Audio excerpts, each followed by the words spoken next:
নমস্কার, আমি দেবকুমার চক্রবর্তী। আপনাদের সামনে এসছি। এখনকার দিনে শীতকালে দেখবেন বেশিরভাগ হেয়ার ফল হচ্ছে।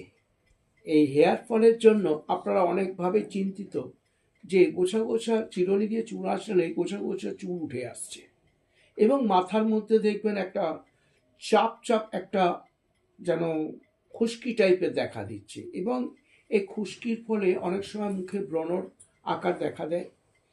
যত আপনি ক্রিম মাখুন, যত যাই করুন না কেন, এই খুশকি যতক্ষণ না যাচ্ছে ততক্ষণ আপনার মুখে ক্রিম মাখলেও কাজ হবে না। বয়স ব্রণর মতন মুখে দাগ, এবার হাত দিয়ে যখনই টিপে দিচ্ছেন কালো কালো দাগ হয়ে যাচ্ছে।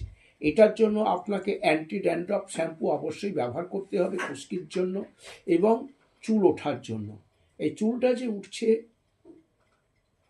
এই চুল ওঠার জন্য আপনি প্রথমেই বলি, আপনার যদি অ্যালার্জি থেকে চুল ওঠে বা কোনো কারণে যদি আপনার আফটার ডেলিভারির পরে বিশেষ করে মায়েদের দেখবেন চুল উঠে যায়। এই আফটার ডেলিভারি যদি চুল উঠে তাহলে একটি ওষুধ আমি বলে দিচ্ছি, যেটা হচ্ছে চায়না 30। এই চায়না 30টা সকালবেলা খালি পেটে আর সন্ধ্যাবেলা খালি পেটে 4 ফোঁটা করে খাবেন। তাতে দেখবেন এই চুল ওঠাটা বন্ধ হয়ে যাবে, বিশেষ করে আফটার ডেলিভারিতে।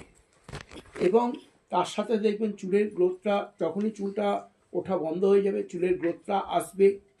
চায়নাতে দুটো কাজ করে, একটা হচ্ছে আপনার যদি লিভারের সমস্যা যদি থেকে থাকে এবং গ্যাসের যদি সমস্যা থেকে থাকে তাহলে সে গ্যাসেরও কাজ করবে এবং মাথার চুল ওঠাতেও কাজ করবে। এটা আপনারা করে দেখুন। এবং প্রত্যেক দিন নারকেল তেলের সঙ্গে আপনি আর্নিকা মাদার, জাগরন্ডি মাদার দুটো ওষুধ আপনি মিশিয়ে প্রত্যেক দিন ভালো করে ঘরোয়া নারকেল তেলের সঙ্গে মিশিয়ে ঝাঁকিয়ে তৈরি করে রেখে দেবেন। 10 ml করে নেবেন, নিয়ে 100 গ্রাম নারকেল তেলের সঙ্গে মিশিয়ে ভালো করে ঝাঁকিয়ে ওষুধটা তৈরি করে নেবেন। স্নানের 1 ঘন্টা পরে বা স্নানের 1 ঘন্টা আগে আপনি মেখে তারপরে স্নান করতে পারেন।